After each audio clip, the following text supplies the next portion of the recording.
Stories from Maine is a collection of true tales and legendary stories of daring, heroism, absurdity, disaster, and spectacle, all proving why many of the greatest legends in American history are our stories from Maine. In this all-new weekly episode of Stories from Maine, in celebration of Black History Month, we will take a look back at World War II, and a man who became a member of a famed squadron of heroes, whose now legendary exploits commanded air superiority in the European theater of war, and forever changed race relations in the United States. And that man was from Portland, Maine. Stay with us and hear the true story of Eugene "Sonny" Jackson and the famous Tuskegee Airmen. Our podcast begins right now.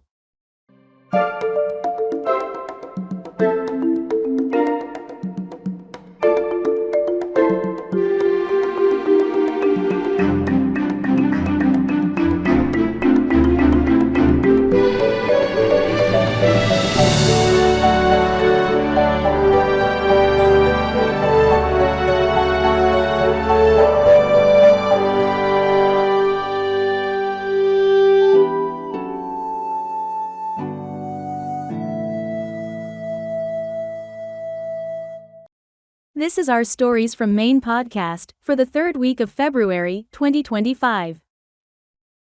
Stories from Maine is authored by historian Lori Suzanne Dell. Her books, Stories from Maine and Stories from Maine 2, as well as all of her books, are available through book retailers and can be found on Amazon. The all-new book, Stories from Maine 3, Mayhem, Murder, and Execution in the Pine Tree State, will publish in May of 2025. You can follow Stories from Maine on Facebook, YouTube, Instagram, and Spotify at Stories from Maine.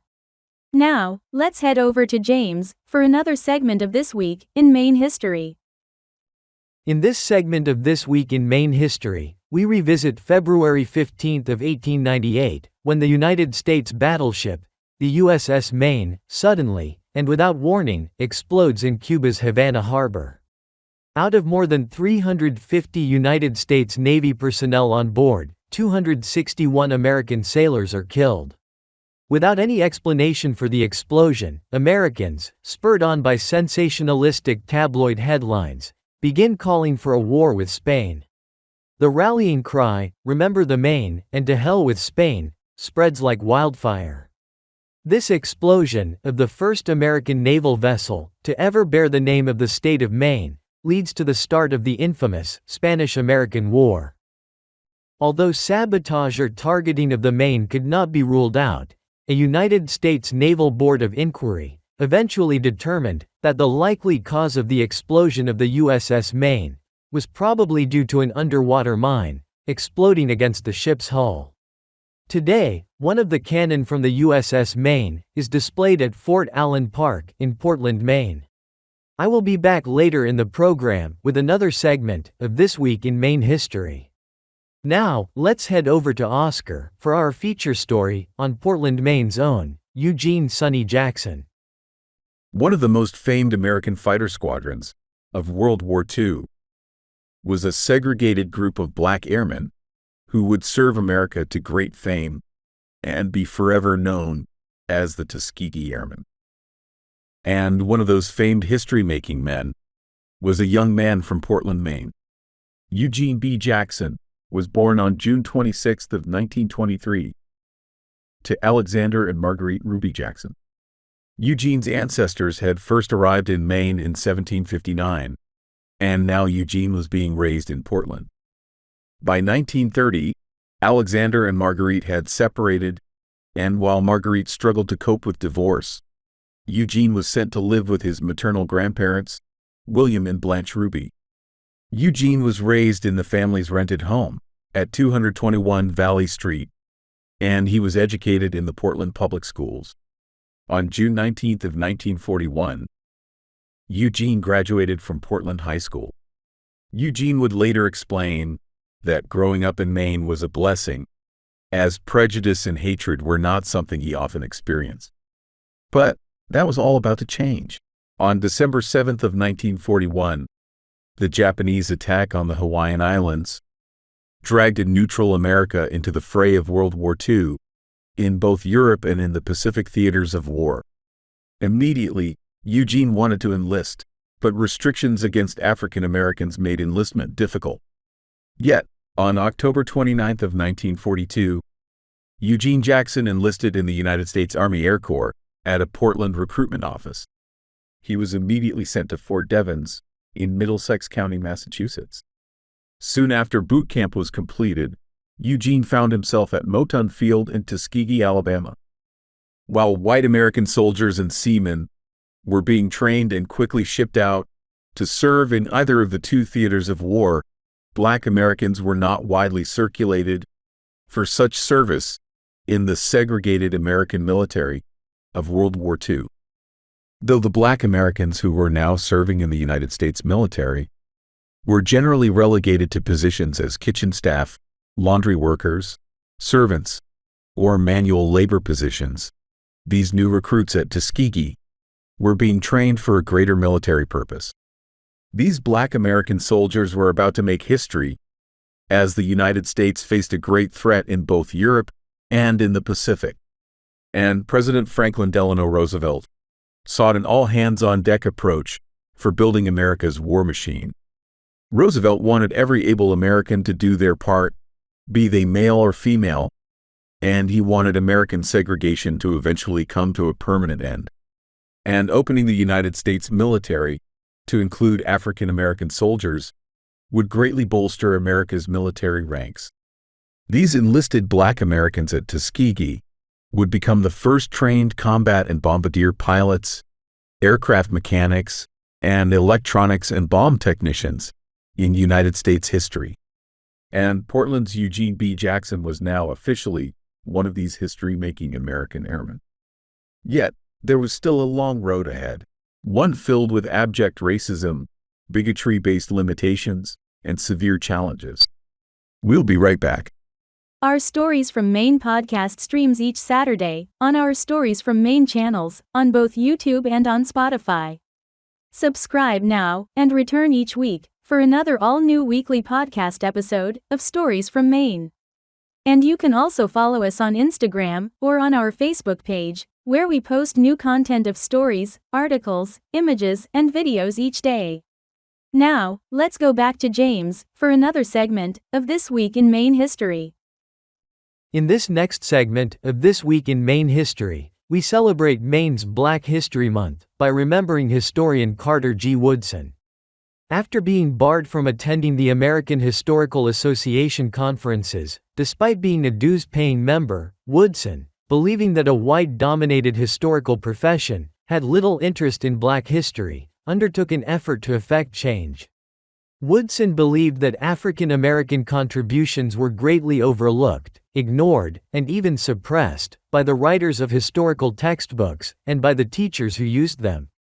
For Black scholars to study and preserve Black history, Woodson realized he would have to create a separate institutional structure, with funding from several philanthropic foundations. In 1915, Woodson founded the Association for the Study of Negro Life and History in Chicago, for the study of neglected aspects of Negro life and history. By February of 1926, Woodson creates an annual Negro History Month, which today continues to be celebrated each February as Black History Month. Now, let's go back to Oscar and the story of Portland, Maine's own Eugene "Sonny" Jackson. While at Tuskegee, Private Eugene Jackson was stunned by the abject racism and venomous bigotry he faced while in Alabama.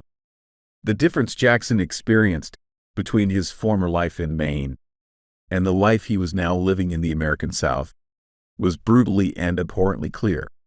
Yet, Jackson's Army training was not as limited to the airfields of Tuskegee as was the training for the African American pilots. Jackson quickly made friends with the other airmen at Tuskegee, and he soon earned the nickname of Sonny.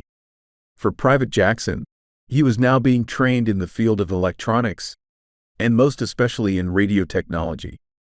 Technically, Jackson's job was as an aircraft mechanic, for which he was also fully trained, but his specialty would be to install, service, repair, and replace aircraft radios, and to ensure continual communications between commanders on the ground and the pilots and crewmen in the air. For this special training in radio and electronics, Jackson was sent to different training schools all across the United States. By the time Jackson reunited with his fellow Tuskegee Airmen, he found that his squadron of men at Tuskegee were just sitting idle. But this fully trained and ready-to-fight squadron of black soldiers were not yet allowed to join in the fighting, even though their training was complete and they were ready to ship out. Then, in 1944, Jackson was assigned as a member of the 332nd Fighter Group, and these men of Tuskegee were finally deployed to the European theater of war in Italy. The 332nd Group then were assigned to fly the new P-51 Mustang fighter planes, which were repainted with a special red tail, so all who witnessed their exploits would recognize their presence in the air. Thus, the 332nd became known as the Red Tails. Shortly after the June 6, 1944, D-Day invasion of Normandy, France, the 332nd was moved from Italy to North Africa. From there, the group flew nearly 200 air combat and escort missions over Nazi-occupied areas, and this 332nd Group racked up such impressive mission statistics that the impressive legend of the 332nd had begun. The exploits of the Red Tail Squadron was reported all across Europe, the Pacific, and especially here in the United States. Although it would happen slowly, many civilians and military personnel who harbored the idea that black persons had limited thought and ability were suddenly changing their minds. And many white American pilots and aircraft crewmen who witnessed the amazing abilities of these Red Tails while in air combat now owed their lives to these black soldiers. Today, these legendary Tuskegee Airmen are well known as the first heroic and daring air group of black American military men in United States history. Their legendary courage, success, and exemplary war record has morphed into a patriotic American legend that began to change the hearts and minds of many, not only in the military, but in the racially divided United States as well. When the war in Europe ended on May 8th of 1945, also known as VE Day, the famed 332nd Fighter Group was allowed to stand down, and Sergeant Eugene "Sonny" Jackson would soon be mustered out of service and sent back home to Maine. The Red Tails Group had become legendary. These Tuskegee men, who were once barred from fighting, had racked up an amazing record of 15,000 individual sorties, over 179 bomber escort missions, and they had destroyed nearly 275 enemy planes. And though these men of the Red Tails were flying prop-propelled planes, they also amazingly shot down 3 German fighter jets. These now legendary Tuskegee Airmen were bestowed numerous awards and citations from a grateful nation. These awards included the Presidential Unit Citation and over 150 individual Distinguished Flying Cross medals. By late 1945, the war in the Pacific had also ended, and most of America's military personnel were finally allowed to go home. For the men of Tuskegee, history had been made, minds and hearts had been altered, and their service had come to an end. But the world they would now return home to would return these war heroes to a world where bigotry and racism was still prevalent. In the fall of 1945, Eugene Jackson was honorably discharged from the United States Army Air Corps with the rank of Master Sergeant. He would now return back to Portland, Maine, with the training and experience he gained during World War II.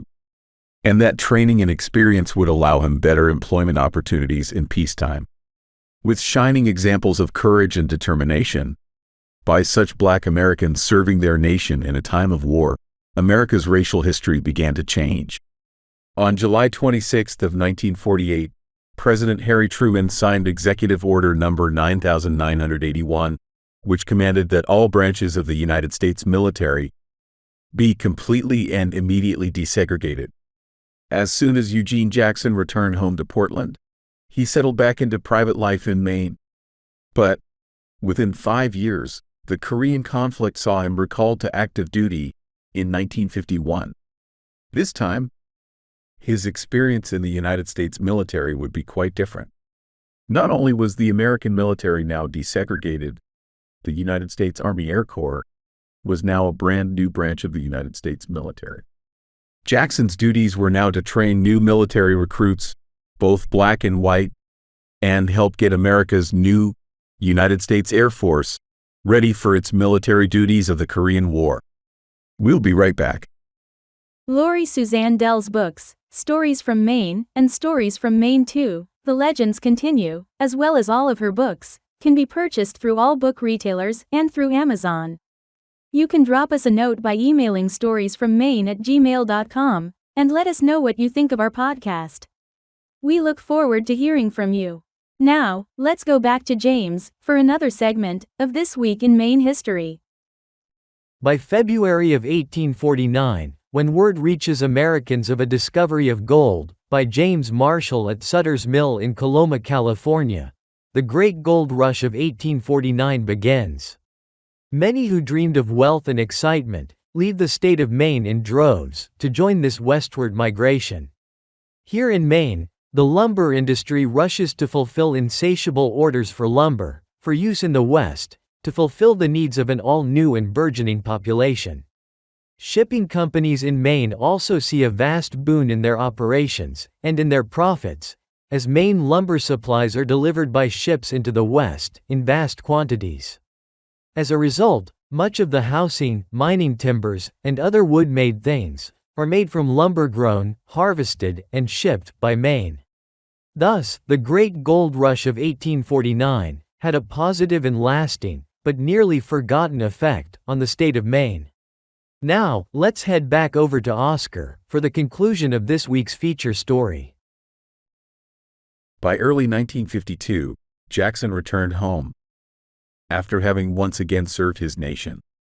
And he returned back to the rented family home at 221 Valley Street in Portland. Later that year, on a trip to Boston, Eugene met Constance Cordis, a Boston public school teacher, and the two fell in love. 2 years later, Eugene moved out of Portland and married Constance. The two settled down into their purchased home at Marshfield in Massachusetts. By 1995, the film Tuskegee Airmen was released in theaters nationwide, and the movie told the overall story of one of the greatest military groups of World War II, and how their heroism and tenacity had begun to change race relations in America.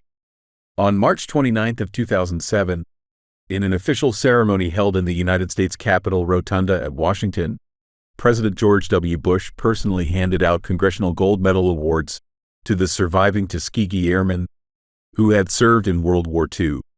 This prestigious medal was awarded to these heroes who, in recognition of their unique military record, inspired revolutionary reform in the United States Armed Forces. And on November 10th of 2012, the town of Marshfield, Massachusetts, celebrated Eugene Jackson Day to honor their adopted son who, while serving his country during World War II, became an instrument of racial equality and understanding in America. 3 years later, on September 20th of 2015, 92-year-old Eugene "Sonny" Jackson died at his home in Marshfield. He was given a military funeral with full military honors and interred at the Massachusetts National Cemetery in Bourne, Massachusetts. When America went to war in 1941, men from all over Maine patriotically joined America's military effort, and they did so in record numbers. One of those men, Eugene Jackson of Portland, Maine, answered his nation's call to arms and became part of a legendary military fighter group who helped win the war in Europe and changed American history.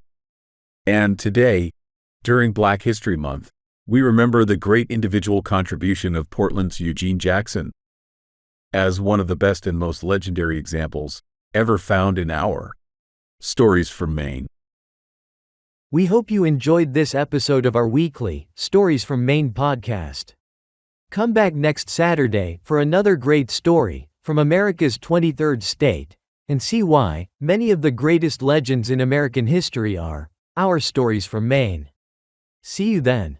Please remember to like, comment, share, and subscribe to Stories from Maine on Facebook, YouTube, Instagram, and Spotify. All original content is copyright 2025, all rights reserved, and may not be reproduced, in any way, without the express permission of historian Lori Suzanne Dell. You can email storiesfrommaine@gmail.com. Thank you for listening.